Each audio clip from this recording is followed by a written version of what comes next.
Como é viver no meio do Oceano Atlântico? As origens, as curiosidades, os costumes de um povo que vive isolado do mundo.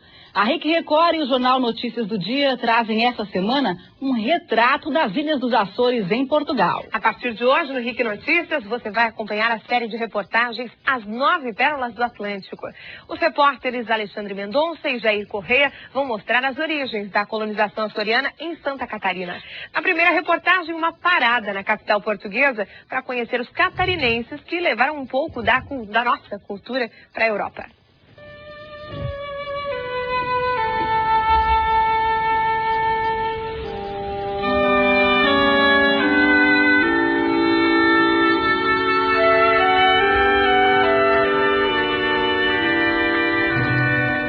Uma das maiores riquezas de um povo talvez seja suas origens, saber de onde se veio. Na maioria das vezes, uma cidade ou um bairro são formados por imigrantes que deixam seus países para tentar uma vida melhor em outros lugares. O Ribeirão da Ilha, em Florianópolis, por exemplo, todo mundo sabe que é um dos lugares mais parecidos com os Açores aqui no estado, né? Mas afinal de contas, por que os açorianos vieram para o Brasil? E principalmente para cá, para Santa Catarina? Será que era um povo pobre e sofrido? Ou, quem sabe, um povo rico que queria apenas se aventurar por outras terras?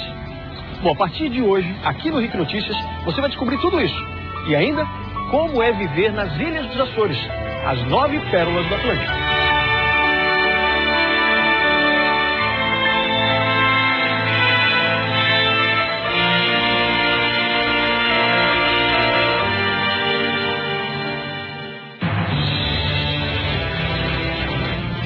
Para quem sai do Brasil com destino aos Açores, tem uma conexão obrigatória no aeroporto de Lisboa, a capital de Portugal, que aliás é o marco do nosso descobrimento. E claro que a gente não pode deixar de conhecer os principais pontos dessa cidade.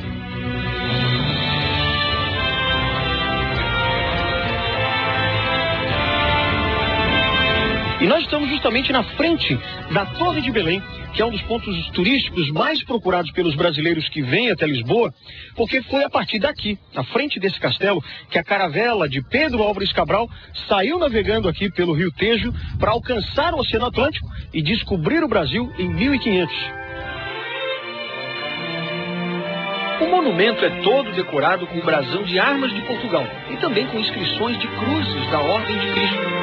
Na verdade, é uma ordem religiosa criada nos anos 1300 para atender aos pedidos do rei. É uma arquitetura típica da época em que o país era uma potência. Hoje, o castelo é patrimônio mundial da Unesco e foi escolhido como uma das 7 maravilhas de Portugal.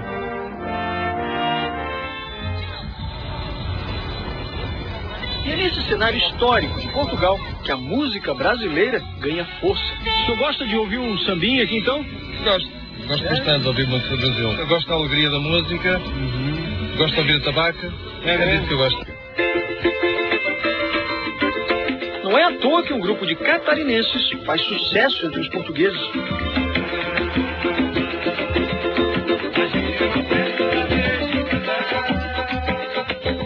Eles vieram de Florianópolis, Biguaçu, Criciúma para ganhar a vida em Lisboa. Conheceram alguns paulistas e formaram o grupo Curtindo a Vida. Cada um tem a sua profissão, mas nas horas vagas eles fazem o que mais gostam: cantar, tocar e divertir o público português. Nós já nos apresentávamos um de um lado, outro do outro. Depois nós fomos nos conhecendo e fomos nos reunindo. Portugueses de todas as idades adoram. Lindo, toca muito bem. Alguns deles estão aqui há mais de 10 anos e se adaptaram bem à cultura portuguesa. Nós temos filhos e então eles se adaptaram aqui, a gente também gostou. Procurando uma coisa melhor também, meu irmão já tinha vindo pra cá, tava bom, consegui vir também. Mas com a crise na Europa, outros já estão pensando em voltar para o Brasil. No começo estava bacaninha, só que agora já está meio complicado. E agora a gente já está pensando é vazar mesmo, sumir. O lado bom é que eles fizeram grandes amigos aqui em Lisboa. Um deles é um estudioso da cultura açoriana, que aliás também veio de Biguaçu, em Santa Catarina. Luiz Newton trabalhava em uma livraria em Florianópolis, quando entrou para um grupo folclórico e se apaixonou pela cultura açoriana. Lembro de quando criança ir, às vezes, na chácara do Museu Etnográfico em São Miguel. em Biguaçu. E sempre me perguntavam o que é açoriano. Há portugueses e açorianos, o que é isso? E numa digressão desse grupo folclórico até os Açores, em 2001, consegui uma vaga na Universidade dos Açores para fazer a minha graduação em História. O monumento à navegação no Rio Tejo, a Baixa Pombalina, local que foi reconstruído após um terremoto que devastou a cidade de Lisboa no século XIX. São pontos históricos que o Luiz conhece bem. Mas é a cultura açoriana que fascina. E mesmo distante quase 10 mil quilômetros de onde nasceu, ele não esquece as origens. Ilha da moça faceira, da velha rendeira tradicional. Ilha da velha figueira, onde em tardes fagueiras olhei meu jornal. Agora estamos voltando ao aeroporto de Lisboa, porque são mais 2h30 até a Ilha Terceira, a nossa primeira parada nos Açores. A origem das ilhas e a colonização do povo açoriano em Santa Catarina, você vai conhecer a partir de amanhã, aqui no RIC Notícias.